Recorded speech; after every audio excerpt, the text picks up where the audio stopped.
ಪ್ರತಿ ವರ್ಷ ಮಾಲೆ ಹಾಕಿ ಶಬರಿಮಲೆ ದೇವಸ್ಥಾನಕ್ಕೆ ಹೋಗಿ ಅಯ್ಯಪ್ಪನ ದರ್ಶನ ಪಡೆಯುವರ ಸಂಖ್ಯೆ ತುಂಬಾನೇ ಇದೆ.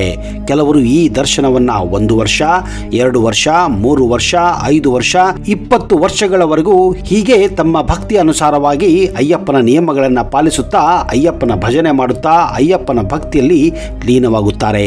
ಆದರೆ ನೂರಾರು ವರ್ಷಗಳಿಂದ ಶಬರಿಮಲೆ ಸುತ್ತಮುತ್ತವೇ ಒಬ್ಬ ಅಯ್ಯಪ್ಪನ ಭಕ್ತ ಅಲ್ಲಿಗೆ ಈಗಲೂ ಸದಾ ಕಾಲ ವಾಸಿಸುತ್ತಿದ್ದಾನೆ ಅಂದ್ರೆ ನೀವು ನಂಬ್ತೀರಾ? ನಂಬೋದು ಸ್ವಲ್ಪ ಕಷ್ಟನೇ. ಯಾಕಂದ್ರೆ ಇಂತಹ ಅಯ್ಯಪ್ಪನ ಭಕ್ತರು ಸಿಗೋದು ತುಂಬಾ ಕಡಿಮೆ, ತುಂಬಾ ವಿರಳ. ಆದರೆ ಈಗಲೂ ಶಬರಿಮಲೆ ಕಾಡಿನಲ್ಲಿ ಆ ನಿಗೂಢ ಗುಹೆಯಲ್ಲಿ ಈ ಅಯ್ಯಪ್ಪನ ಭಕ್ತ ಅಲ್ಲಿ ನೂರಾರು ವರ್ಷಗಳಿಂದ ವಾಸಿಸುತ್ತಾನೆ ಅನ್ನುವ ನಂಬಿಕೆ ಈಗಲೂ ಅಲ್ಲಿದೆ.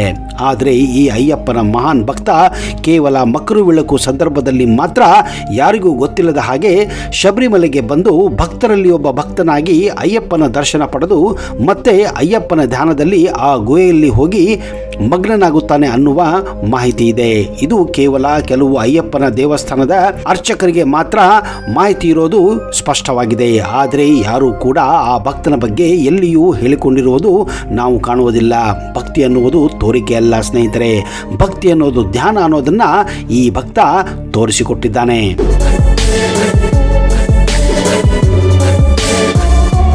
ವಿಶ್ವವಿಖ್ಯಾತ ದೇವರ ನಾಡಿನ ಅಯ್ಯಪ್ಪ ಸ್ವಾಮಿ ದೇವಾಲಯ ಒಂದು ವಿಸ್ಮಯ.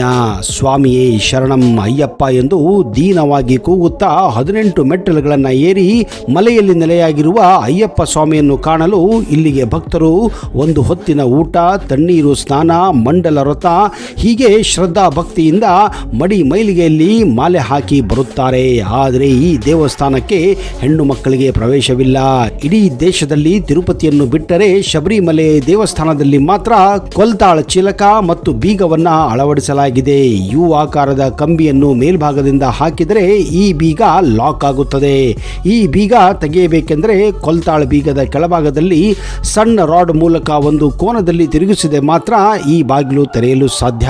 ಅದು ಅಲ್ಲಿನ ಅರ್ಚಕರಿಗೆ ಮಾತ್ರ ಈ ರಹಸ್ಯ ಗೊತ್ತು. ಇದನ್ನು ತೆಗೆಯುವ ರಹಸ್ಯ ದೇವಸ್ಥಾನದ ಅರ್ಚಕರು ಸೇರಿ 4 ಮಂದಿಗೆ ಮಾತ್ರ ತಿಳಿದಿರುತ್ತದೆ. ಆ ರಹಸ್ಯವನ್ನ ಅವರು ಯಾರಿಗೂ ಹೇಳುವುದಿಲ್ಲ. ಬದಲಾಗಿ ಅವರು ತಮ್ಮ ಮುಂದಿನ ಪೀಳಿಗೆಗೆ ಮಾತ್ರ ಕಿವಿ ಮಾತನ್ನ ಹೇಳಿ ಮುಂದುವರಿಸುತ್ತಾರೆ.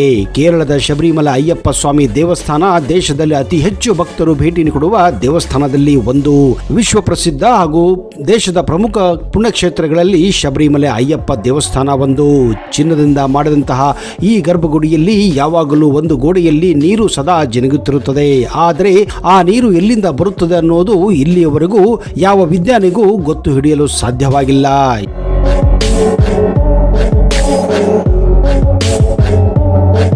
200 ವರ್ಷಗಳ ಹಿಂದೆ 70 ಮಂದಿ ಶಬರಿಮಲೆ ಯಾತ್ರೆಗೆ ಹೋದರು ಎಂದು ಆ ವರ್ಷದ ಆದಾಯ 7 ರೂಪಾಯಿ ಆಗಿತ್ತೆಂದು ಇಲ್ಲಿ ರೆಕಾರ್ಡ್ ಅನ್ನ ನಮೂದಿಸಲಾಗಿದೆ. 1907ರಲ್ಲಿ ಶಬರಿಮಲೆ ಗರ್ಭಗುಡಿಯ ಶಿಖರವು ಅನೇಕ ಎಲೆಗಳಿಂದ ತುಂಬಿತ್ತು. ಅಂದು ಗರ್ಭಗುಡಿಯಲ್ಲಿ ಏಕಶಿಲಾ ವಿಗ್ರಹಕ್ಕೆ ಪೂಜೆಯನ್ನ ಮಾಡುತ್ತಿದ್ದರು. 1909ರಲ್ಲಿ ದೇವಾಲಯದಲ್ಲಿ ಮೊಟ್ಟ ಮೊದಲ ಬಾರಿಗೆ ಅಗ್ನಿ ಪ್ರಮಾದ ಸಂಭವಿಸಿತು. ದೇವಾಲಯವನ್ನ 1909 ಹಾಗೂ 10ರಲ್ಲಿ 1 ವರ್ಷ ಪೂರ್ತಿಯಾಗಿ ಬಂದು ಕೂಡ ಮಾಡಲಾಗಿತ್ತು. ಆಮೇಲೆ ಪುನರ್ ನಿರ್ಮಾಣ ಕಾರ್ಯ ನಡೆಯಿತು. ಅಂದು ಶಿಲಾ ವಿಗ್ರಹಕ್ಕೆ ಬದಲಿಗೆ ಪಂಚಲೋಹದಲ್ಲಿ ತಯಾರು ಮಾಡಿರುವ ಅಯ್ಯಪ್ಪ ವಿಗ್ರಹವನ್ನ ಪ್ರತಿಷ್ಠಾಪನೆ ಮಾಡಿದ್ದರು. ಅಂದಿನಿಂದ ಪಂಚಲೋಹ ವಿಗ್ರಹಕ್ಕೆ ಪೂಜೆಯನ್ನು ಮಾಡುವುದು ಇಲ್ಲಿ ಗಮನಾರ್ಹ. 1935ರ ನಂತರ ಭಕ್ತರ ಸಂಖ್ಯೆ ಗಣನೀಯ ಪ್ರಮಾಣದಲ್ಲಿ ಮಕರ ಜ್ಯೋತಿಯ ದರ್ಶನ ಅಲ್ಲದೆ ಮಂಡಲ ಪೂಜೆಗೂ ಕೂಡ ಭಕ್ತರು ಪಾಲ್ಗೊಳ್ಳಲು ಪ್ರಾರಂಭಿಸಿದರು. ಚಲಕ್ಕಾಯ ಮಾರ್ಗ, ವಡಿಪರಿಯಾರ್ ಮಾರ್ಗ ಏರ್ಪಾಡು ಆಗಿದ್ದರಿಂದ ಶಬರಿಮಲೆ ಯಾತ್ರೆಗೆ ಭೇಟಿ ನೀಡುವ ಸಂಖ್ಯೆ ಮತ್ತಷ್ಟು ಹೆಚ್ಚಾಗುತ್ತದೆ. ಕೇವಲ ಮಕರ ಜ್ಯೋತಿ ಸಮಯದಲ್ಲಿ ಅಲ್ಲದೆ ಮಲಯಾಳಿಗಳ ವಿಶೇಷವಾದ ಹಬ್ಬಗಳಲ್ಲಿಯೂ ಕೂಡ ಈ ದೇವಾಲಯವನ್ನ ಪ್ರವೇಶ ನೀಡಬೇಕೆಂದು 1945ರಲ್ಲಿ ದೇವಾಲಯದ ಬೋರ್ಡ್ ನಿರ್ಧರಿಸುತ್ತದೆ.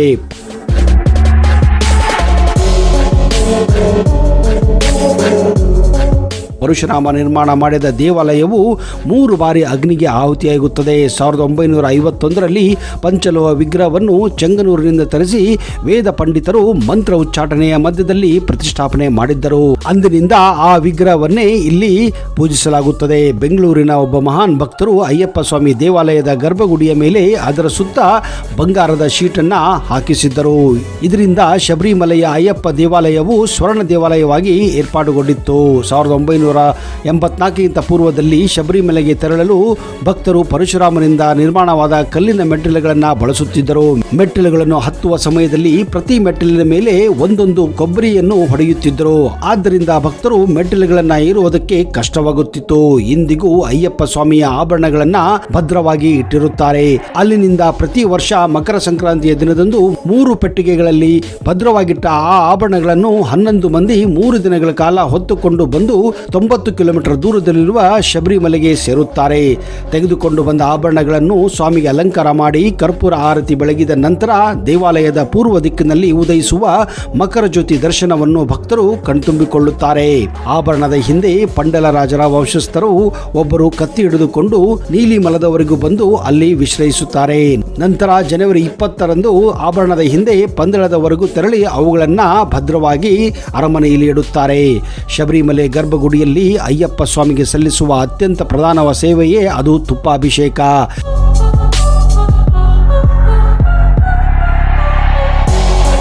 ಈ ಪೂಜಾ ವಿಧಾನವನ್ನು ನೆರವೇರಿಸುವುದಕ್ಕಾಗಿ ತುಪ್ಪ ತುಂಬಿದ ತೆಂಗಿನಕಾಯಿಯನ್ನು ಉಪಯೋಗಿಸಲಾಗುತ್ತದೆ. ಪ್ರಾತಃ ಕಾಲ 4 ಗಂಟೆಗೆ ಆರಂಭವಾಗುವ ತುಪ್ಪದ ಅಭಿಷೇಕ ಮಧ್ಯಾಹ್ನ 1 ಗಂಟೆವರೆಗೂ ಮುಂದುವರಿಯುತ್ತದೆ. ಭಗವಾನ್ ಅಯ್ಯಪ್ಪ ಸ್ವಾಮಿಯನ್ನು ಉಪದೇವತೆಗಳ ಪ್ರತಿಷ್ಠೆಯನ್ನು ದರ್ಶನ ಮಾಡಿದ ನಂತರ ಅಯ್ಯಪ್ಪ ಭಕ್ತರ ತಂಡಗಳು ಗುರುಸ್ವಾಮಿಗಳ ಮಾರ್ಗದರ್ಶನದಲ್ಲಿ ವಿರಿಯನ್ನ ಏರ್ಪಡಿಸುತ್ತಾರೆ.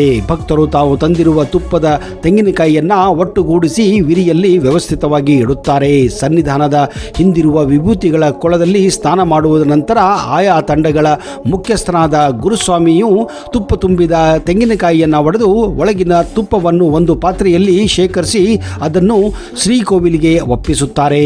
ತುಪ್ಪವನ್ನೆಲ್ಲ ಬಸಿದ ತೆಂಗಿನಕಾಯಿ ಜಡ ಅಥವಾ ಮೃತದೇಹದ ಪ್ರತಿರೂಪವಾಗಿರುತ್ತದೆ. ಆ ಕಾರಣದಿಂದಲೇ ಆ ತೆಂಗಿನಕಾಯಿಯನ್ನು ದೇವಾಲಯದ ಮುಂಭಾಗದಲ್ಲಿ ದೊಡ್ಡ ಅಗ್ನಿಕುಂಡಕ್ಕೆ ಅರ್ಪಿಸಲಾಗುತ್ತದೆ.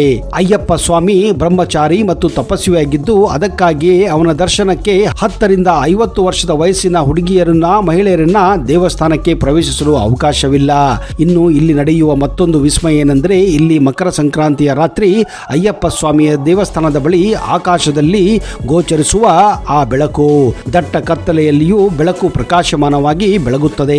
ಈ ಬೆಳಕನ್ನು ನೋಡಿದಾಗಲೆಲ್ಲ ಅದರ ಜೊತೆಯಲ್ಲಿ ಒಂದು ವಿಸ್ಮಯದ ಶಬ್ದವು ಕೇಳಿಸುತ್ತದೆ. ಅಯ್ಯಪ್ಪ ಸ್ವಾಮಿಯ ಗರ್ಭಗುಡಿಯಿಂದ ಒಂದು ಚಿಕ್ಕದಂತಹ ಕಿಂಡಿ ಇದೆ. ಆ ಕಿಂಡಿಯ ಮೂಲಕ ಆ ಮಕರ ಜ್ಯೋತಿಯನ್ನು ನೋಡಿದರೆ ಸ್ವತಃ ಅಯ್ಯಪ್ಪನೇ ಗೋಚರಿಸುತ್ತಾನೆ ಅನ್ನುವ ನಂಬಿಕೆ ಇಲ್ಲಿನ ಭಕ್ತರಲ್ಲಿ ಹಾಗೂ ಅರ್ಚಕರಲ್ಲಿದೆ. ಈ ಒಂದು ದಿವ್ಯ ಹಾಗೂ ಭವ್ಯ ಚಮತ್ಕಾರ ಕೇವಲ ಸಿದ್ಧಿ ಪುರುಷರಿಗೆ ಮಾತ್ರ ಗರ್ಭಗುಡಿಯಿಂದ ಗೋಚರಿಸುತ್ತದೆ ಎನ್ನುವ ರಹಸ್ಯ ಇತ್ತೀಚೆಗೆ ಗೊತ್ತಾಗಿದೆ.